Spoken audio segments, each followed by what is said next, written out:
ActionSA was born. And we've really and truly become disruptors on the political scene.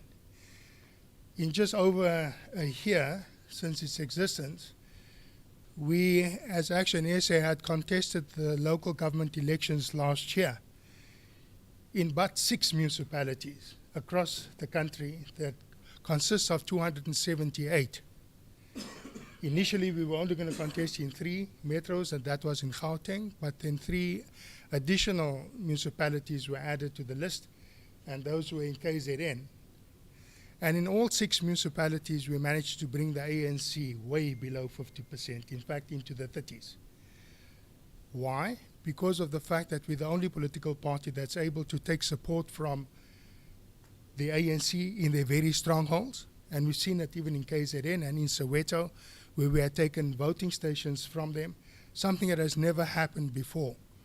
And similarly, we are able to take the similar amount of votes, over 20%, from the second biggest party in South Africa, and that is, of course, the Democratic Alliance.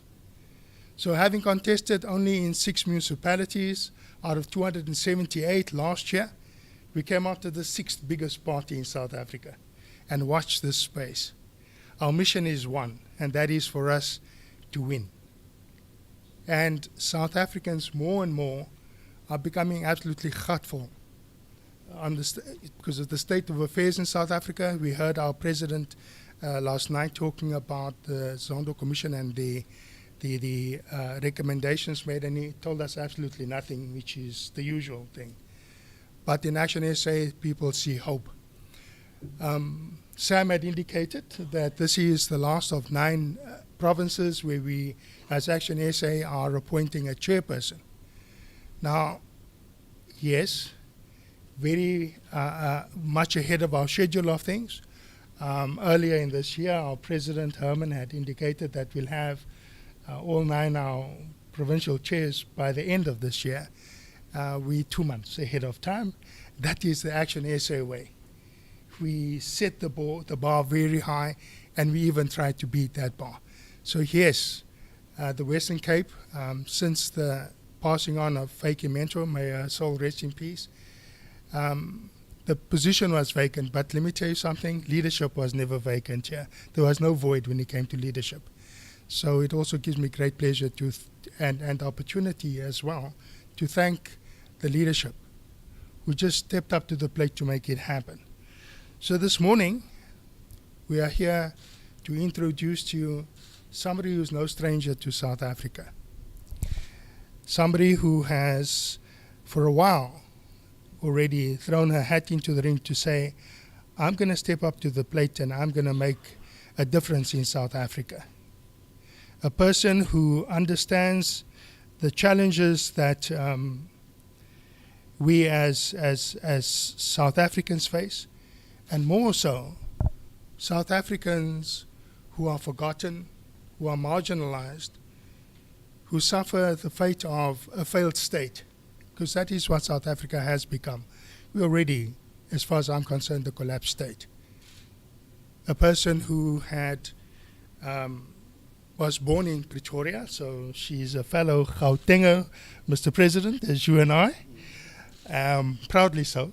And we were just chatting as we were driving to here. And it's very interesting what their journey of life has been. As a young individual, after finishing her schooling, she went to work in the Okavango swamps with animals, out in the wilderness, because she cared. And then, of course, she studied further in the law, and she was on the way to Cape Town to do her articles with the LLB. She had completed the LLB, and she stopped off in Knysna to visit some family. She fell in love with Knysna. She then decided to stay over a bit and find a peace job there, and before she moves on, to just experience the beautiful forests of Knysna and the fresh air and the high spirits of the people there. And she got a job as a legal secretary in a law firm. And the rest is history, because then love entered into her life.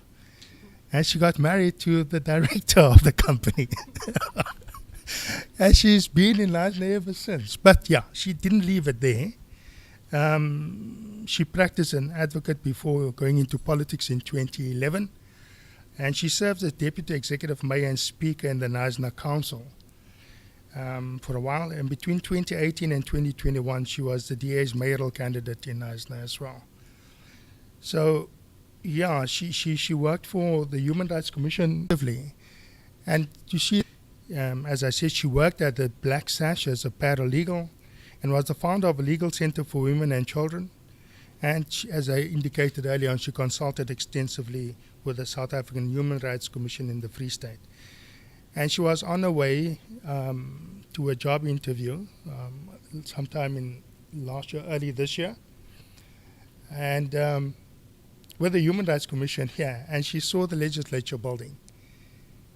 And she shared it with me, that it was right there that she decided, as she was leaving after the interview, that she said, my calling is to change South Africa by serving its people, by bringing about positive change. In the Human Rights Commission, I deal with things after it has happened. I need to get involved where I can change things before it happened.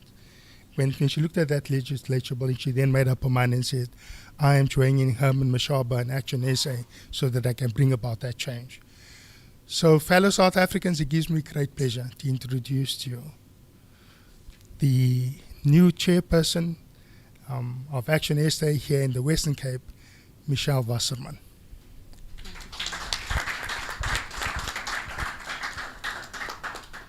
Put them here so that I can move these things around.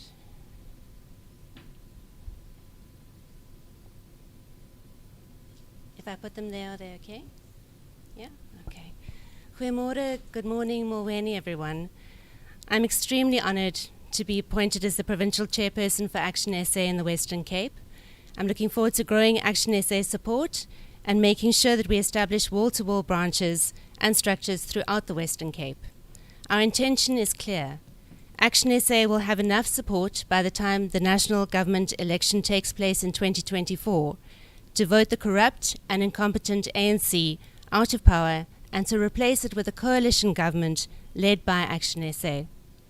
Here in the Western Cape, the only province not governed by the ANC, we intend to bring the DA below 50% by demonstrating the huge disparity between the haves and the have-nots. That South Africa is one of the most unequal societies in the world is perhaps most notably demonstrated here in the city of Cape Town. As John has mentioned, I have a background in law. My legal career and my passion for social justice began 22 years ago when I worked for the Black Sash as a paralegal. We served the poorest, most vulnerable members of the community, helping women to apply for maintenance for their children and to negotiate the court system to get for domestic violence protection orders. We helped with accessing social grants, labor disputes, over-indebtedness, and unethical microlenders. I saw how hard life is when you live in poverty. In South Africa, over 90% of our population live below the dignity line, and of those, 50% live in abject poverty. I went into politics in 2010 after a number of years practicing as an advocate. Jacob Zuma was the president, and things were falling apart. Friends were hastily packing up, and there seemed to be a mass exodus of families heading overseas to find a better future for their children. My husband and I decided that we would stay. I was determined to be the change that I wanted to see in the world. I stood in the local government elections for the DA in 2011 and was elected to the Knysna Council. I served as the DA's executive deputy mayor and later as the speaker. I left the council in 2015 to complete my master's degree in human rights law through the University of London. I was fortunate between 2015 and 2018 to be able to consult to the South African Human Rights Commission and travelled all over the Free State province, conducting investigations into allegations of human rights violations, holding human rights educational clinics, and appearing in the Equality Court to seek redress for people who had been the victims of racial discrimination. The Free State is where I came face to face with what a province looks like after it has been looted down to its bare bones by the ANC. I returned to the Knysna Council at the end of 2018 as the DA's mayoral candidate. Toxic power struggles and infighting in the Knysna DA caucus led to by-election after by-election. By May 2021, I'd come to realize that I did not want to stand for another term with the DA. Although I didn't have a clue what I was going to do after I left, I knew that I couldn't stay as a public representative for the DA, as I wanted to find something that was positive, inspiring, and rewarding to do with my life. I converted from being an advocate to an attorney so that I could work for the public directly, and opened a practice focusing on family law so that I could work with women and children. I'd been out of politics for a year when I became a member of ActionSA. I'd been watching ActionSA with interest and was so impressed with its meteoric growth in the 2021 elections and by its commitment to social justice, economic prosperity, ethical leadership, and a non-racial South Africa. I sent an email to Athol Trollip, who I had met in 2010 during a selection process for the Knysna DA mayoral candidate position, and I told Athol that I wanted to become a member of ActionSA, and I asked him who I could get in touch with in the Western Cape so that I could sign up. Athol replied and gave me the contact details of the late Veki Mentor. A little later, he contacted me again, and he said to me that Herman Mashaba would like to speak to me. Later the very same day, Herman and I met and chatted online, and I've learned that Herman Mashaba is not someone who lets the grass grow under his feet. After we ended the call, I was completely blown away by the picture of possibility that Herman had painted. With his contagious passion and complete focus, Herman had set out for me how, for the first time since the dawn of democracy, in 2024, the ANC will be below 50% in the national election, how ActionSA is the only party that has the ability to attract enough South Africans from all race groups to push the ANC vote right down, how we could form a coalition that would unseat the ANC government. Not long after that phone call, Athol Trollip and John Moody visited Knysna. We did a small cavalcade through Ward 8, which has the ANC executive mayor as its ward councillor. We could not travel 100 meters without being stopped by people wanting to talk to us about ActionSA and insisting on signing up as a member on the spot. I realized that I had to be part of this groundswell of hope, this opportunity for change, this moment in time that is as important as our defining moment in South Africa in 1994. As Herman says, if we don't unseat the ANC in 2024, we are doomed. We are David facing the Goliath of unethical, greedy, corrupt leadership. We have no choice.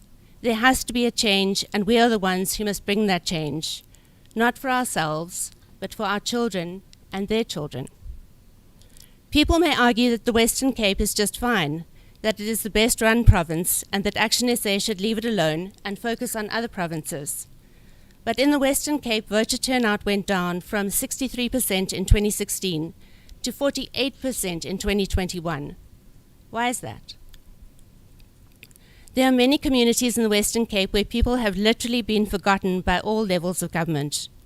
I think of the Brackenhill community in Knysna, where the community still has to use pit latrines and bucket toilets, despite the Constitution, the High Court, the Water Services Act, and the bylaws all saying that they are entitled to basic sanitation. It is not surprising that there are people who live in the Western Cape who compare where they live with the leafy suburbs, with their tarred road, clean sidewalks, neatly trimmed grass verges, and wonder why things are so different for them.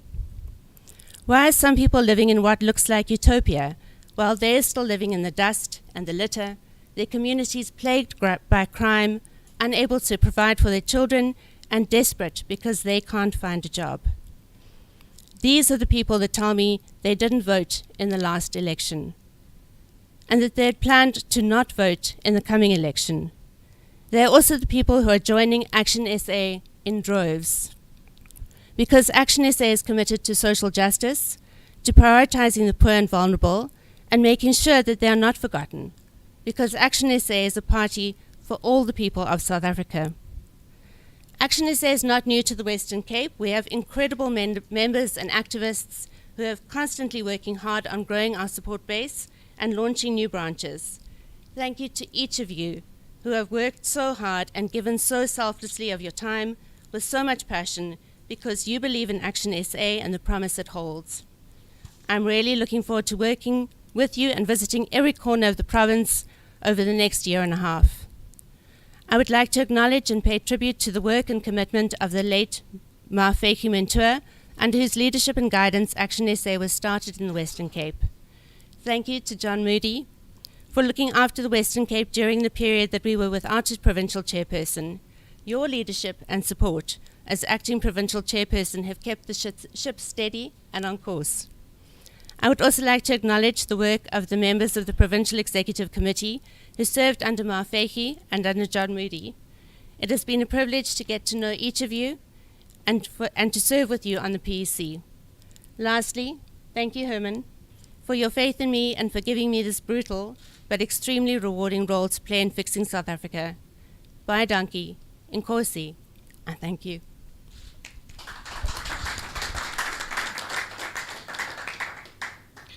Yeah, you know, when a patriot talks, you feel it. It comes from the heart.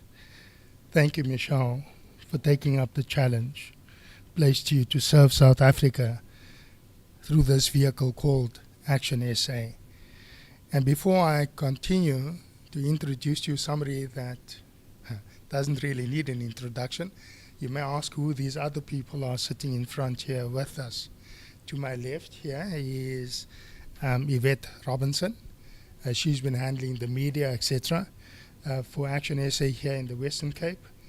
And you know, through her help and Sam's, we have the media here this morning and the organizing thereof. And then to my extreme right is Malibongwe Kwashu. He had been the, and still he is the provincial secretary. He served with Mafeki. And yeah, him and I have worked on our relationship, working together here in the Western Cape. Thank you for the guidance and support that you've been giving to the structures here, Malibongwe. Your efforts are appreciated. And then next to him is Vanessa Cap, who is also a member of the PEC. Real Trojans, people who are really eager about bringing about change in the Western Cape and in South Africa at large. But then, of course, who is ActionSA and where does ActionSA come from? You know, 2015, I met a man who had left his business,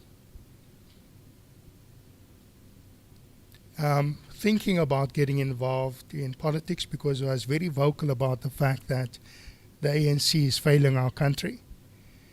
And it's indicated that he is not going to just stay on the sidelines and criticize, but actually get involved in bringing about change in South Africa by challenging the status quo. A man who, when we spoke to him in our previous political home, didn't take much convincing to have him to stand as a mayoral candidate for the city of Johannesburg. And lo and behold, he got onto the campaign trail, something absolutely new to him. But you know, like a fish takes to water, that is how Herman took to politics and campaigning. And I think the bug bit him. And yeah, as history will tell us, he became the first the non-ANC mayor of the city of Johannesburg, a coalition of 7 parties at that stage. Am I correct, Herman? Yeah. Very difficult circumstances, a minority government. And when I talk about a minority government, that means the coalition partners themselves are below 50%. So you have to cooperate with somebody who's in opposition to you to be able to pass budgets and critical services going and so on. But here's the thing. The maturity of the man taught me so much, because I'd been in politics as an activist practically all my life, and by that stage about maybe 17 years or something already into as a politician, per se, public representative. And he showed what it's like and what it should be about. Not about party political lines, but about service to the people. When you have a responsibility to serve, You serve everybody. And you put the community and the people first, and more specifically so, those who have been marginalized. How do I go about making a positive change in the lives of those who have no hope? And of course, he clashed with the powers that be. But as I said, that's history. What I've learned from this man is what it is to really give of yourself. Absolutely give of yourself. And not just to be influenced by the party and whatever guidelines you get from them, but about how does your conscience guide you to be of service. Because when you are of service and you've stepped up to the plate and said, I'm here to serve, then you have to serve absolutely. And you must be guided by your conscience. So, yeah, when he left as the mayor of Johannesburg, only after 3 years of serving in that very difficult municipality under trying circumstances, as a citizen of Johannesburg, I didn't just see but felt the difference that this man had made. And millions more of the citizens of Johannesburg felt and saw it. And more than anything else, visitors who came into Johannesburg saw the change that under this man's leadership could be achieved in but 3 years. So he left his political home. He didn't sit on his laurels. As I say, the bug had bitten him. But I think more than anything else, his conscience continued to stir him.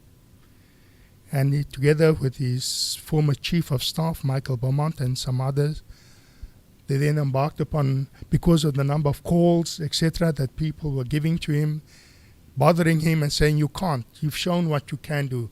You've given us hope for a better South Africa. He then entered into what we call the People's Dialogue. It wasn't just a matter of starting a political party, as we see just mushrooming all over the show. Here's a man who went and said to the South African public at large, what is it that is wrong with South Africa? And how do we fix it? I want you to tell me. And through the People's Dialogue, lots of input, etc., 2.4 million South Africans said, Mr. Mashaba, start a political party. And that is how ActionSA came into being. But you know, an organization is led by someone who can either make it to succeed or to fail. If there's a man who I've learned, when he puts his mind to it, does everything to succeed. Yes, we do fail sometimes, but this project of ActionSA, led by a dynamic patriot, Herman Mashaba, is definitely destined to succeed. And it's not about him. And it's not about ActionSA. It is about what the motives are about it. And that is for us to fix South Africa. So ladies and gentlemen, fellow South Africans, a man that I will follow, not blindly, but I will follow him because of his ethic and because of his morality. I give to you the President of ActionSA, Mr. Herman Mashaba.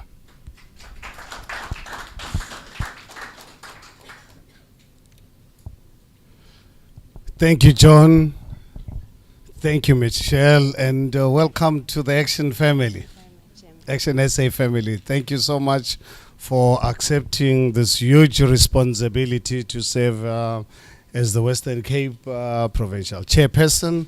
But I think I will be failing if I don't really recognize the role played by our colleagues on the left and right who've served as interim structures at the time when Faki's health did not really support her, and we asked her to step aside to really focus on her health. Unfortunately, God had other plans for her, which unfortunately led to her passing, and may her soul rest in peace. But I'd really like to really pay tribute to you guys. I think watching you every day, particularly weekends, to look at the amount of work that you do makes me immensely proud as a South African, because you are committed to the project that got me to take this job that I hate. You know, every time I tell people how deeply. I hate this job. They think I'm joking. It's a fact. I hate this job. It's a brutal job. It's a difficult job. But it's a job that someone has got to do it. Because if we don't really do it, then this country, Zimbabwe, will be like a Sunday school picnic. And I'm not prepared to one day say to my grandchildren, I witnessed my country being destroyed and I did nothing about it. I live in a constitutional democracy with a constitution adopted in 1996 by a party that I voted for on the 27th of April 1994 with a promise of a better future. A country where in 1994 I became for the first time a citizen of South Africa, and a proud one for that matter. But when things started collapsing in front of my eyes, and I said, no ways, I'm going to sit back. And I said, I'm not going anywhere. I think let me use my privileged position to do whatever it takes. Fortunately enough, I give credit to my grandfather who instilled in me a sense of winning, that everything in life that I do, I must do it to win. And that it's actually part of my DNA. And taught me not to really sit back and be a passenger in any environment I'm put under. And one can really look at my life. I'm not a young man any longer. Just turned 63 a few months ago. So I qualified to get Cyril Ramaphosa's 350 rands. People of my age are at SASA offices queuing for 350 rands that Cyril Ramaphosa feel proud about. And what is actually quite sad about this 350, majority of our people who are the recipient of this 350, sometimes they've got to pay 50 rands to get that 350. So if you don't have the 50 rands to get the 350, you end up not actually getting that 350. So I'm at that age. So time is running out of me, because while I hate this job, I need to get out of this job one day. And the sooner that happens, the better, because I spent almost 35 years or so of my life in the private sector, when I defied PW Botha at the time, that as a black person, God created, as you can see me, proud human being created by God. And I said to Mr. P.W. Botha, you're not going to determine the life of this proud man. And I went into business despite the laws saying I could not really do it. And I was lucky, fortunate. My family were really blessed with our success during the dark days of this country's history. But then when I started seeing things collapsing in front of my eyes, that's when I said, no, I've got to take the responsibility. As much as I hate this job is one of the most rewarding jobs any human being can ever get.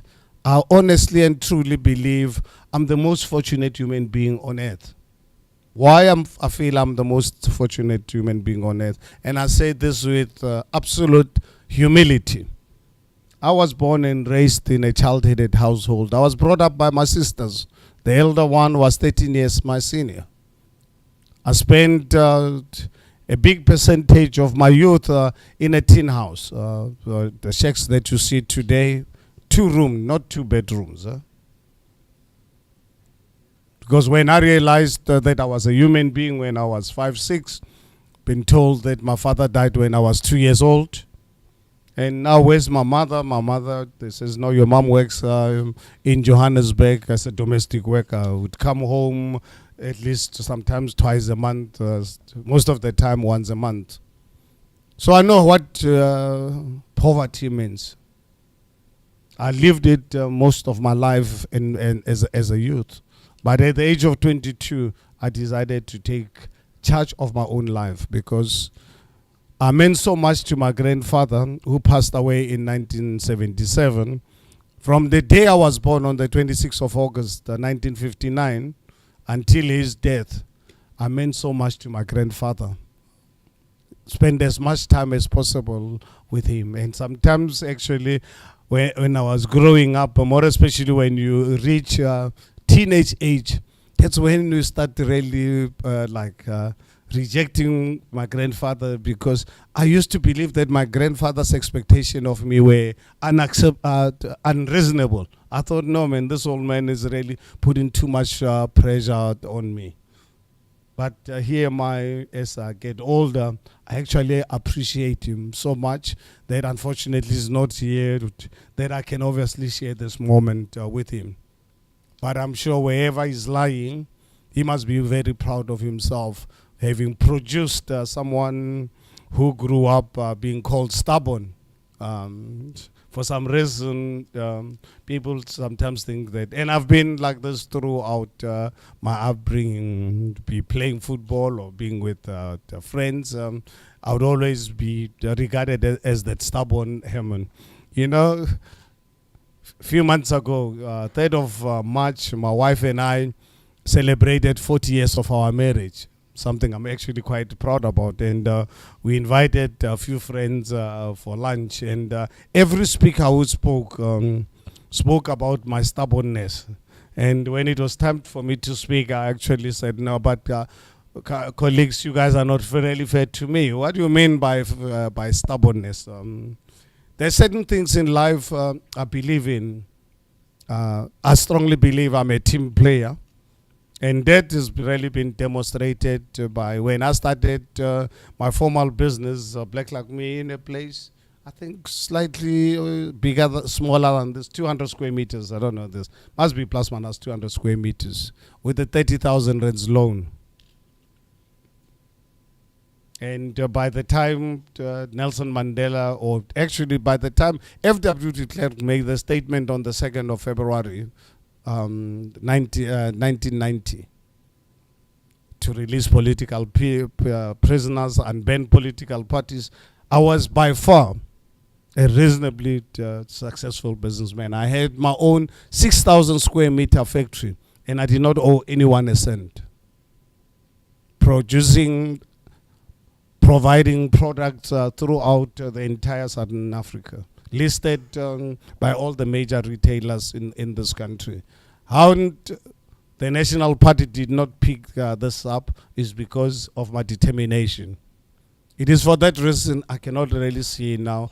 Living in a democratic dispensation, I must allow other people to destroy this country with such potential to really collapse. So, for all of you South Africans, thank you so much for giving me this opportunity. Instead of going into retirement, I've been given an opportunity to serve my country, and it's something that I deeply treasure.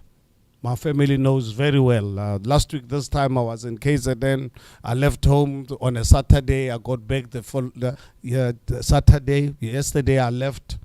And I always say to South Africans, every time I talk to them, I say, please, as part of your daily prayers, pray for me that one day I must not get home and my wife would not be there. Because you can imagine, you leave home on a Saturday, you are back on Saturday afternoon, Sunday morning, you are out again. You know, it's a tough job. I feel sorry for my family. I'm not really taking them for granted. I really treasure the support, emotional and otherwise, that they give me to do this job to save and fix South Africa.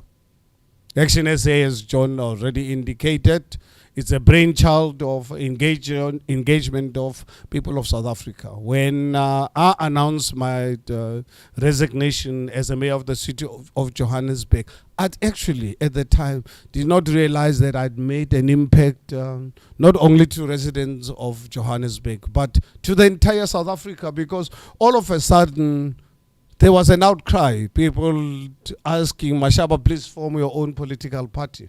And I said to myself, my goodness, where on earth do I begin this huge exercise? I tried to save the country through a political party, and obviously I refused to be sucked into the political party issues. I wanted to serve South Africa.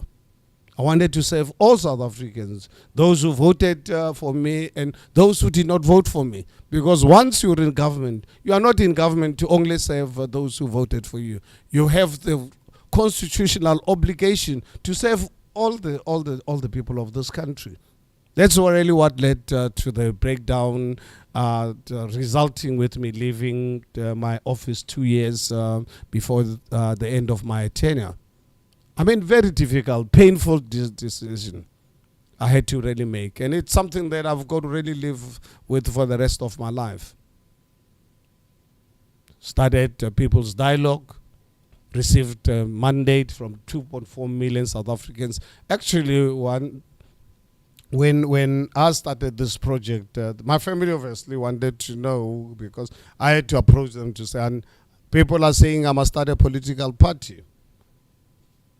I need the funding to really start this project of engagement. And you can imagine, which is natural. My family wanted to know, how much is this thing going to cost? I said, I don't know, because something like this is never done before.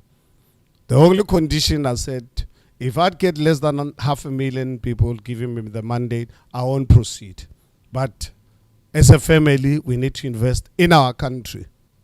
It's important to not really talk about supporting the country. We've got to put our mouth is. So we ended up with 2.4 million South Africans. Fast forward to 29th of August, 2020, ActionSA was born. Really proud moment, right in the middle of COVID. But what actually for me gave me the encouragement, the inspiration, was what South Africans, this 2.4 million people, wanted this political vehicle to stand for. Because it was not just a question of getting numbers, saying start a political party. For me, what was important also was, what do we stand for as a political party? And we all agreed that our party must stand for non-racial South Africa. So I'm calling on South Africans, those who are here in this room, those who are here at their respective homes listening to us in the different platforms. Please, if you are looking for a racial party, go somewhere else. And I'm saying this also with humility. We'd love everyone to really vote and support ActionSA. But those who are looking for racial political party, please leave us alone. Don't even want to really engage us. We want to create a non-racial South Africa. And I'm so pleased with the outcome of our 2021 local government elections. We made history, not research by Harvard University or University of Cape Town Business School or Stellenbosch or whatever. You can go into the website of the IEC. ActionSA is the only political party in the history of this country that has got support across all South Africans. Be in Soweto, be in Alexander, be in Sandton, be in Waterkloof, be in Morningside. We're the only political party. Really look at that. Really very encouraging that our message went out when we said we are a party that stands for non-racial South Africa. We're a party that actually believe in free market economy. We want to obviously put together a government that must allow the private sector to be the ones driving the economy, not this communist that we see today. We want the private sector to be the one driving our economy, particularly SMMEs, because SMMEs have been the biggest casualties of the socialist policies and racial policies that this current government is actually pushing. And actually for me, when it comes to racialism, it hurts me that this is the party of Nelson Mandela, the party that Desmond Tutu, a few years into our democracy, went all out to the world to tell the world about this miracle of a rainbow nation. But today, South Africa is the most unequal. We are more racialized than we were pre-1994. That is why, as businesses, we have to be told on a regular basis, literally every month, you've got to sign forms where you are asked how many blacks do you employ, how many whites, how many Indians, how many coloreds. You know, these are things that makes me angry, and I think I want South Africans to know there are certain things that I get angry about. And this is one example that I'm giving you. That for me, in my businesses, I employ South Africans. I'm happy you can come and talk to me. How many foreign nationals do I employ? But don't ask me, I must classify South Africans along racial lines. I don't want to live in a society like this. I don't want my children and my grandchildren to live in a society where they are being called black, where they are being called whites. Yes, we cannot deny how God created us. But I want, as government, to treat me as a South African.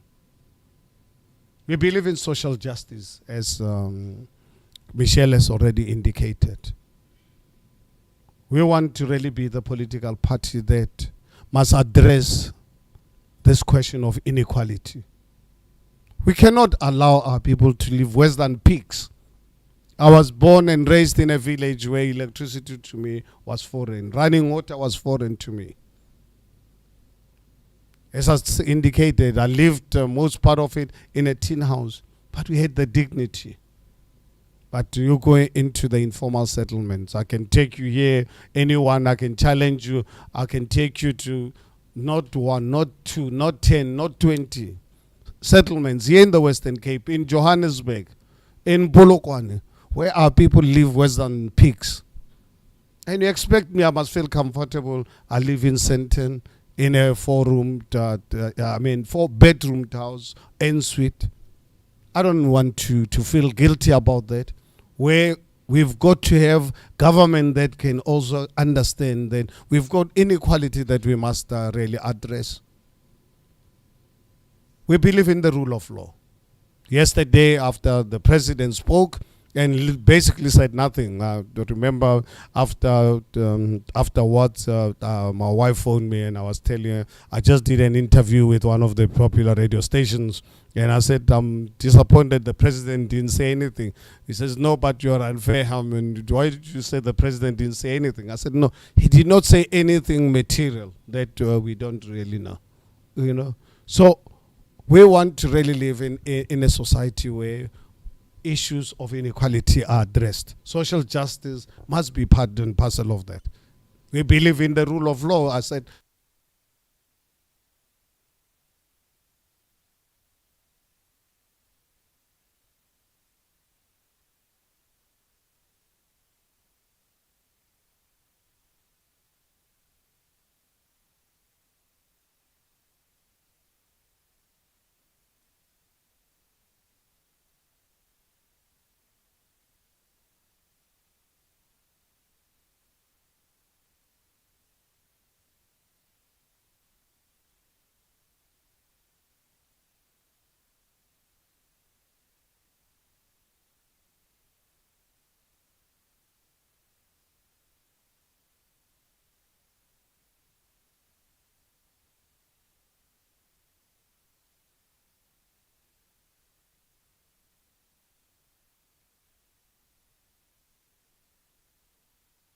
any issue of corruption and criminals comes there, he can take us into confidence about what happened in Parliament.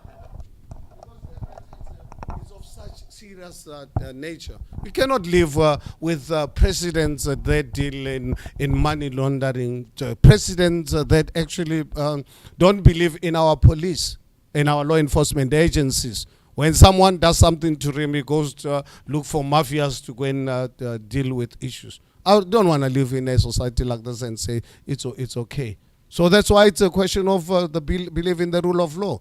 That should bring back the scorpions. He was there in the middle of this when they disbanded the scorpions. So, and really look at how our criminal justice system is captured. I just finished on Sunday and Friday, Saturday night when I got home. Started reading this book 2 weeks ago when I went on holiday. Bought the book at the airport. You take book written by Paul O'Sullivan, and I urge all of you South Africans to read that book. Catch Me If You Can, by Paul Sullivan. And I'm standing South African. I've never seen someone as brave as that. But it'll give you a sense that whatever the president was saying was just platitudes. Nothing to do with dealing with the issues of the Zondo Commission. So that's why the rule of law for us as ActionSA is crucial. You don't want to live in a country which is borderless, whereas the Constitution says, no, this country was built at the back of migrants, and we must continue encouraging and inviting people of the world to come and visit our country, come and invest in our country. But they must come here legally, and when they're here, they must respect our laws and not allow anyone to silence us when we challenge these issues. That's why the rule of law, it's important, because if you look at successful nations all over the world, no ways that you can build an economy or build a nation without respecting the rule of law. For you to be an actioner, ethical leadership is crucial. For me, it's not also negotiable. I'm not in this job, and I've said this to my colleagues from day one when I joined politics. I'm not in this job to make friends with anyone. I'm in this job to save South Africa and save my country. I'm not here for friendship. If you want friendship, I always tell people, if you want friendship, there's a very popular shebeen in Sex and Wealth in Johannesburg. Go to that shebeen. That's where people make friendship, not here. Here we are here to serve society. But one thing that I want you as South Africans to know, I respect friendship. Friendship is important to me, but it must be friendship really based on values, on good values. We are here not to really put our stomach ahead of serving our country. We put our people first, because what happens when you put our people first, our people will look after your stomach.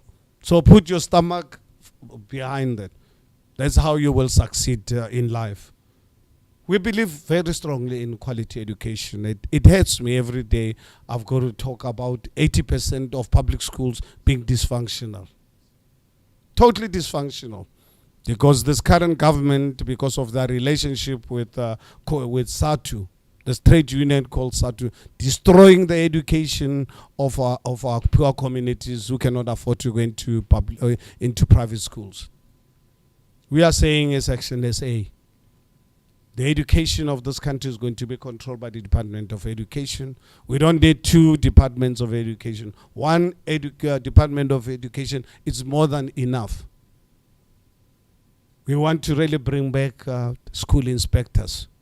No union will ever have a veto on our policies on this matter.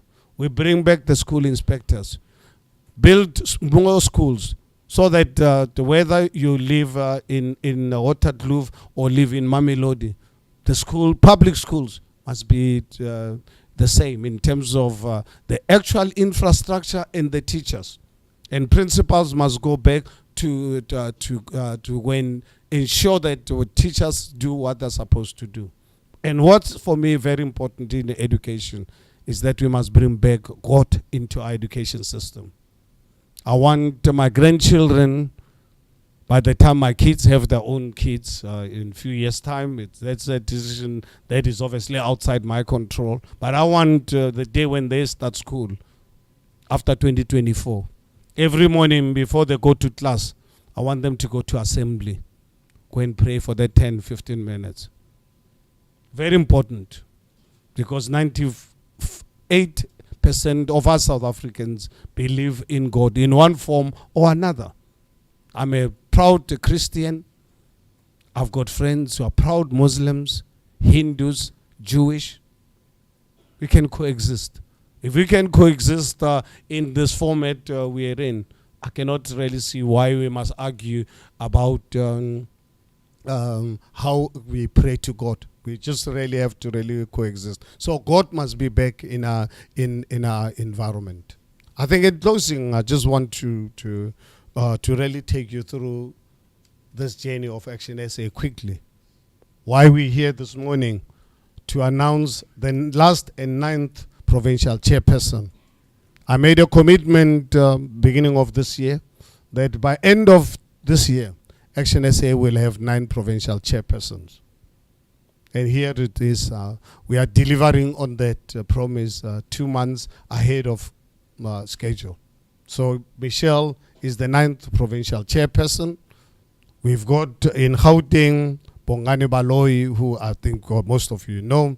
Northwest, we've got Khosikwe Mangope, the son of Lucas Mangope, because people of Buputatswana, they really miss his father, who had really built an economy, gave people of Buputatswana pride. So he's our provincial chairperson for Northwest. In Limpopo, we've got Mr. Sello Lidija. In Mpumalanga, we've got Togozile Mashiani. In the Eastern Cape, we've got vibrant Athol Trolep that Michelle has spoken about. Northern Cape, which we announced, I think, about a month or so ago, Andrew Law. Well-experienced politician, great patriot of South Africa. We also, before the Northern Cape, we announced Patricia Kopane for the Free State. Well, a great woman that is going to make things happen in the Free State. And last week, Monday, this time, I was in KZN announcing our provincial chairperson for KZN. KZN, interestingly, it's one of those bumpy rides that us as human beings encounter. We had someone before the elections. Unfortunately, that relationship did not work out. But as ActionSA, one thing that I urge you, you look at our constitution. You look at our constitution, it gives us the powers and the right to ensure that we act, and we must be decisive leadership. We cannot really sit when people bring tendencies that are foreign, tendencies that will destroy our movement and our organization, tendencies that are not there to serve people of South Africa. We act on them, and we act on them decisively and quickly. So we've got Mr. Zwakele Ngango, who's really done. I mean, last week, I've never worked so hard in my life, including going on Thursday to go and see the king in Nongoma, which was a real great privilege. The king was very happy to see us, including actually introducing one of their own, because Mr. Ngango come from Nongoma. So, yeah, now today's the 9th one. Michelle, obviously, I think John has already indicated to you who Michelle is. And she's obviously giving you her plans for this province. And she's still going to give you more because as a provincial chairperson, immediately she sits on our highest decision-making body of our organization called the Senate. So she's the latest Senate members. By the time we finish here, my colleagues on our various platforms, she sits on Senate, and it is her responsibility as per our constitution to put together her own PEC. At the moment she's got her colleagues, she must just engage and see obviously if they are the right people for the right job, because at the end of the day, it's not up to us as national leadership to decide for a provincial chairperson. The buck stops with her. And we look forward to her one of these dates presenting to us a provincial a provincial structure, so that we can prepare for 2024. Because 2024 it's around the corner, 20 months to go roughly, at the most actually, 20 months to go. And one thing that we are confident as ActionSA, we met after COVID in February this year for 3 days. We emerged out of that session with the position that ActionSA is going to emerge as the second biggest political party in the country. And I can tell you now, without any shade of doubt, looking at the political landscape in this country, as I'm talking to you right now, ActionSA is going to emerge as the biggest political party in this country come 2024. And that's what we're going to work towards. We've got the whole of 2022 to ensure that we put wall-to-wall structures. We make sure that the 25 million South Africans who've given up on politics, we bring them back into the system, because it is through their votes that we can really make a difference to their lives, because they've been told they are a nobody. They were told their vote does not mean anything. They thought by not voting they were punishing the ANC. ActionSA is going to focus their resources on voter education. That's why as ActionSA, we don't have offices. We have no intention whatsoever in investing in offices. Every cent that we get must go towards voter education. Assisting our fellow South Africans to register with the IEC, so that by the time the IEC comes out with their voter registration weekend, we've got at least 25% of these people already covered. So I'm excited with the developments. Second week in November, I'm going to be spending the whole week with a new Senate comprising now of all 9 provincial chairpersons, sit together for a week to map up our 2024 project, come out with a roadmap that's going to get us to emerge as the biggest political party in this country. Obviously, I think for you here in the Western Cape must be interested to know, do you think we'll be able to take over Western Cape? I don't really believe so. But one thing I'm convinced, and I said this to Michelle this morning over breakfast, my view is that you've got to emerge as the second biggest political party here. No one can form a government, must form a government without you and your team. So let's work towards that. As we obviously lead the multi-party government at national level, here in this province of the Western Cape, we want you to really be the kingmaker, that no one can form a government without talking to you. So you've got a great opportunity, a huge task. It's not going to be easy. What is easy in life? But it's going to be exciting, because the work that we are doing is not for us to enjoy the benefits thereof. We are doing this for our grandchildren. They are the ones that are going to enjoy the work that we are doing. Because the work we are doing, this is a 20, 30-year project. No ways so that any human being must promise you that they can fix this mess that ANC has created in under 20 years. This is a 20, 30-year project, starting from 2024. And we've got to get there to 2024. We have no choice. No ways that this country is going to collapse. I've said this many times, and in closing, I want you, as South Africans, to know that a prosperous South Africa and an ANC cannot coexist in one planet. One has got to die, and it cannot be South Africa. Thank you very much for listening to me.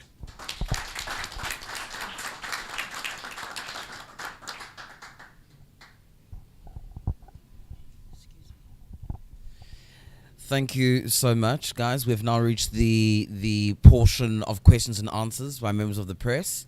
If you have any questions, could you please raise your hand? I will point to you. And could you please let us know to whom your question is addressed, and what media house you're from, and your name. So we can go start here.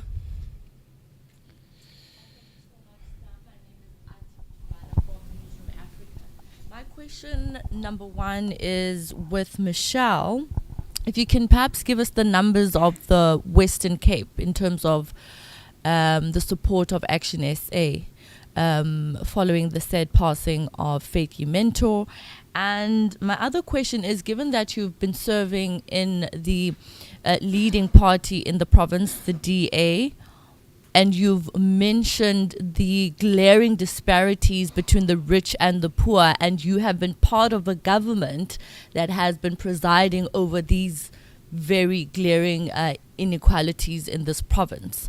What are you going to do differently this time around? And then my other question is for the president of the party. What aspirations do you have for ActionSA in the Western Cape, given the fact that even the African National Congress has been struggling here with numbers, even in the last municipal elections? This is the only province it doesn't govern in the country. So what aspirations do you have of ActionSA making its voice heard in this province? You mentioned that you're not looking at leading this province. I think you've alluded to that. Maybe if you can elaborate on your aspirations for ActionSA in the province. Thanks. We'll just take One more question from this side. Hi, my name is Tandy, SAPC. My question is to the President of ActionSA, Mr. Mashaba. I just want to find out from you, what is your vision? How are you going to stabilize the coalition governments, not only in the Western Cape, but throughout the country? Because as every politician says these days, that we're looking to have coalition governments throughout the country. So what are your plans to stabilize? Because at the moment, the IMS today is this political parties, this coalition, the next week it's something different. So do you have a plan around that? Thank you. Thank you.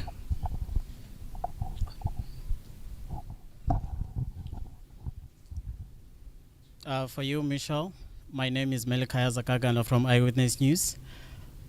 So you obviously left the DA because somehow something didn't fit with your political ambitions or your sense of responsibility. What would you say sets these two political parties apart? That's question number one. And question number two, do you share the same beliefs with Herman that you don't think ActionSA is ready to challenge the DA in the Western Cape? Thank you. Michelle, we'll start with you. Thank you, Sam. Let me start with this last question first. So you asked what sets the parties apart. And I think that, that was one of the main reasons why I joined ActionSA. Remember, I left my job at the DA. I resigned as a PR councillor a year and a half ago, in May 2021. And at that stage, I didn't have an alternative. I didn't want to be with the DA, but at that stage, I wasn't moving to ActionSA. Over time, I started watching ActionSA and becoming so impressed, especially with their growth in 2021. But what really clinched it for me with ActionSA was how, with the ANC coming under 50% in this coming election, ActionSA is the only political party that can draw the votes from all race groups in South Africa. The DA can't do that. The DA knows it can't do that. So for me, what appeals to me the most, firstly about ActionSA, is its ability to draw votes from everyone, that it is a party for all the people of South Africa. That is really important. And it is going to be the reason and the key to unlocking, being able to unseat the ANC in 2024 and us being able to lead a coalition party. So that's the first aspect. And secondly is the social justice issue, which ties in with the first question. I'm really happy to belong to a party that is so committed to social justice and to making sure that this is a South Africa, and particularly a Western Cape, that is for everybody and not just for some. And then the second question was around not being ready to take the Western Cape. So you said, you used the word challenge. I think we will definitely be challenging the DA in the Western Cape. And our intention is to bring them below 50%. So we are going to be in a coalition with them come 2024. But I don't think that, as Herman said, I agree with them. I don't think that we will be the majority government in the Western Cape. I think that's realistic in 2024. But we certainly want to go into a coalition. It's very important to be in a coalition. Some people think that it's unwise, that it's messy. But actually, I've served in government, in government, and I've served in opposition. And what I've realized is that when you are in opposition, you don't know what you don't know. You don't have access to all the information. It's very difficult to hold government to account when you don't have the information. But when you are in a coalition in government, you can hold each other to account because you have access to the information and the resources. So, but I definitely think we will be challenging the DA in 2024. Then with regards to the numbers of ActionSA members in the Western Cape, I don't have exact numbers for you. We are busy with a new system that is going to be able to give us those numbers, so I'll be able to give them to you soon. But what I can tell you is that we have many thousands and they are growing by the day. You know, in the Western Cape, we haven't been There's some areas where ActionSA hasn't reached yet. We have been on the ground working very hard, and we've reached a lot of people, but there's still a lot more people who don't know about us. So that is a very important part of my task going forward, and something that I'm committed to is traveling the Western Cape and visiting every corner of it to be able to share my passion and enthusiasm for ActionSA and be able to bring people the hope of an alternative for 2024. And what would we do differently? Well, what I know that is different is that I'm now in a party where social justice is incredibly important. And in the past, I don't like talking about the X, but in the past that wasn't the case. There were times, and I referred when I spoke in my speech about Brackenhill in Knysna. It's a community that really touches my heart. I raised that community and the need for basic sanitation repeatedly. And my colleagues, my DA colleagues, started even calling me nicknames because I was constantly raising the issue of toilets. It was a source of amusement to some of them.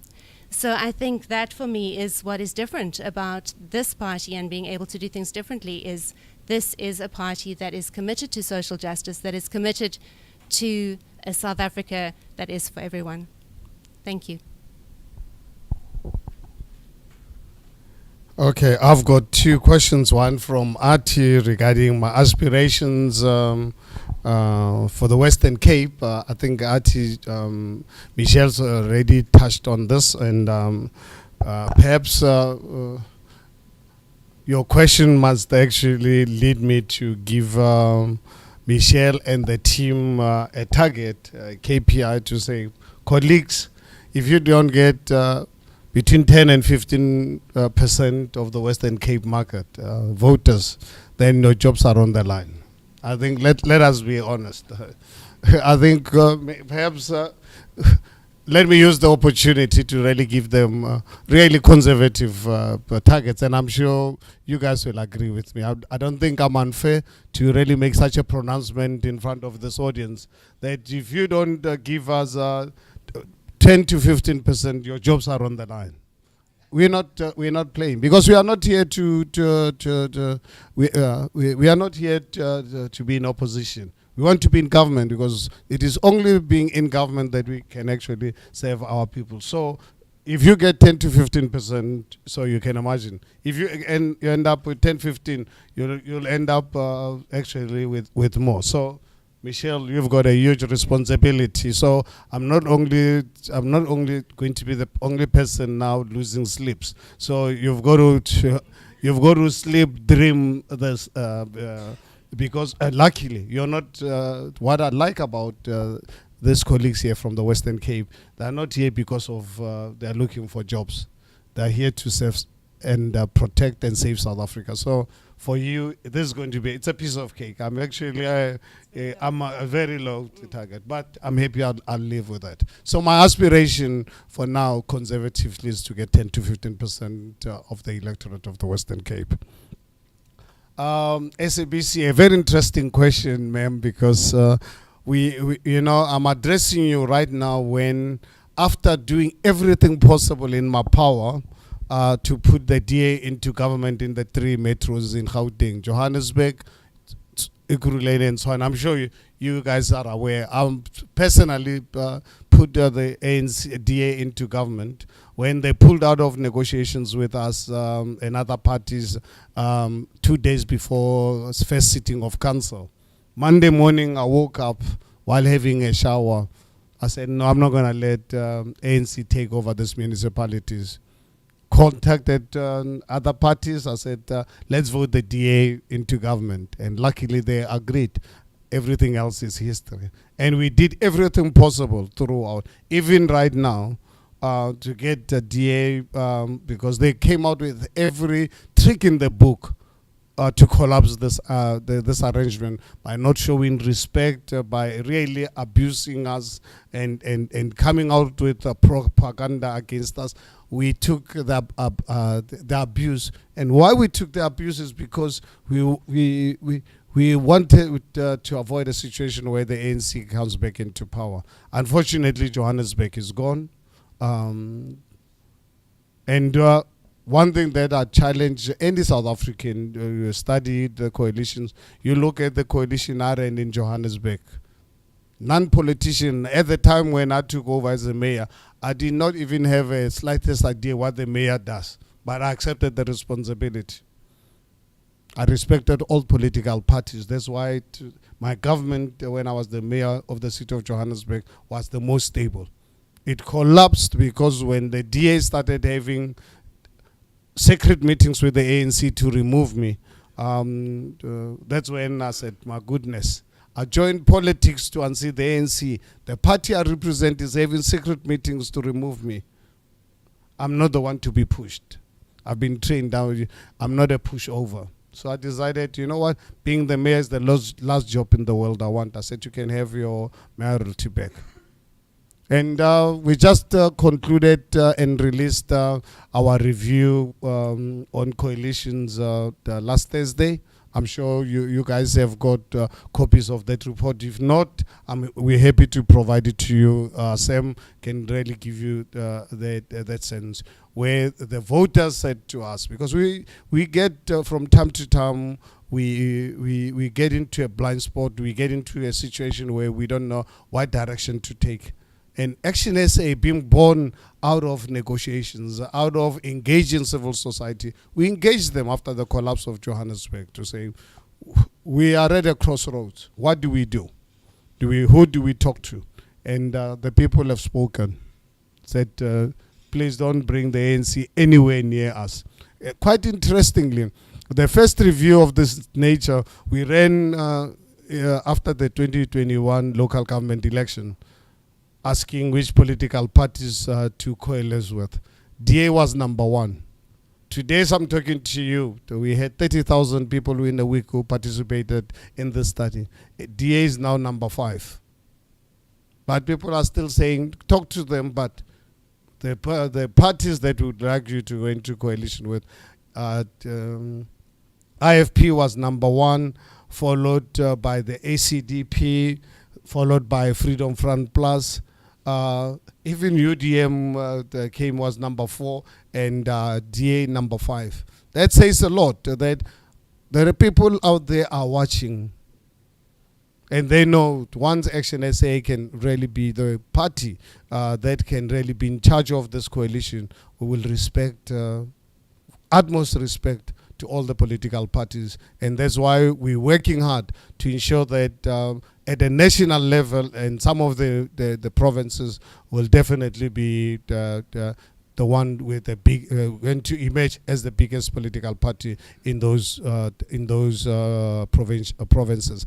Can we be now the biggest in the Western Cape? I think I did not smoke anything this morning before coming here.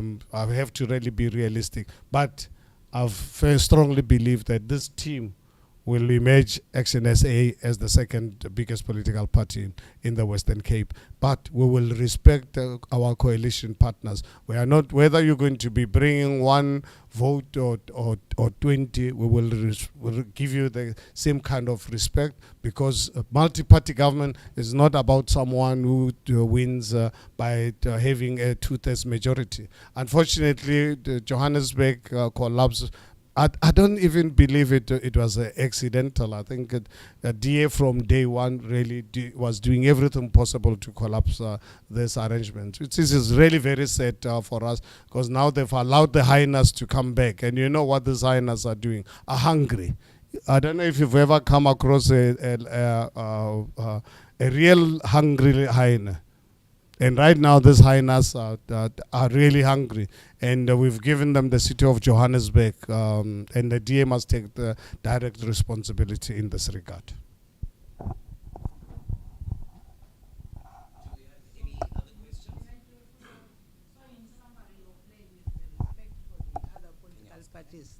Is that in summary your plan? Yeah. Okay.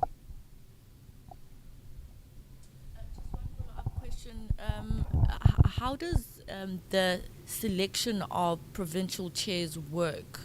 Are the voters involved in selecting who they want them to lead in the province, or is the onus on you as the president? Good question, Ati. I think if you look at ActionSA's constitution, I think we had to be strategic, we had to be wise, we had to have the wisdom not to really follow policies of other political parties that are failing, where you as a leader, you let other people really decide who surrounds you, and then you end up being surrounded by hyenas. So our constitution, even now, obviously right now it's an interim constitution. We will only go into an elective conference once we have all the structures all over the country, and this process can only happen after 2024. But even beyond that, it is a prerogative of the leader of the party, whether it's Herman Mashaba or John Moody. You are the one responsible for putting a team around you. So when we go to the and including at the interim level, including the appointment of the provincial chairperson, and when obviously my criteria in terms of looking for provincial chairpersons, I have to really look at people actually who know the province better than I do. That's something that that I was taught in my youth, and you can really look at my 40-year business career. When I started the company called Black Like Me in conceived the idea in 1984, you ask yourself, but this is a black guy from Haramutsi village, how did he put together a team, produce quality products that caught the imaginations of people? Because I believe in always surrounding myself with people who are better than I am. So the selection of provincial chairperson is dependent on me, obviously, interviewing people, watch what they do. Obviously, how Michelle I identified her is, and others identify them by obviously looking at their public profile, looking at the work that they've done. Because you can imagine if I put someone be away in the Western Cape or in Gauteng who doesn't really know the political dynamics. I mean, I don't want a situation where the blind are leading the blind. I need to really make sure that I take people on merit. Merit for me is not negotiable, more especially when it comes to leadership. Because once I've got the right leadership, it becomes quite visible and easy for that leader to really be able to groom future ones. And that's obviously not extends to provincial leaders. Like right now with Michelle, there is an interim provincial PEC at the time appointed by Fenki Mento. She's not bound to take that that provincial chairperson. That's why it's her responsibility in coming days, weeks, and months. But obviously, we know we don't want to push her, but at the same time, 2024 is not waiting for us for her. So we need her to really be able to assess the current structure. Is she happy with everyone in there? If not, it's up to her to really obviously get people that she trusts, because at the end of the day, get involved with us at Senate level, you've got to know your story, because we are not here to make friends. So you must be there to come and deliver on the KPIs that we give you. Cannot give us an excuse like you can say, I'm Cyril Ramaphosa, you gave me Ace Mahashule as my Secretary General. We don't want to really make those type of mistakes. That's why we're saying to you as a provincial leader, put your own structures. Put your own structures that are going to really work for you. The only criteria for us as ActionSA is that that is not negotiable. We need a provincial structure that to a large extent actually reflect the racial dynamics of our country. Do everything possible. You can't just because according to Michelle, to her, social justice is to bring all black guys or black people or white or colored or Indians. What we are saying is do everything possible to make sure that your PEC to a large extent actually reflect. But at the end of the day, you look at the merit. If you bring us any person, please, merit must really be people that are going to really deliver, because I did not appoint you as a provincial chairperson on any other thing than the merit. Being a woman, being white, being whatever, being coming from Nice, that's a totally different matter. For me, is the merit. It will this person be able to do the job, and I'm convinced that Michelle will do the job, and it's up to her to put together her own PEC to work with.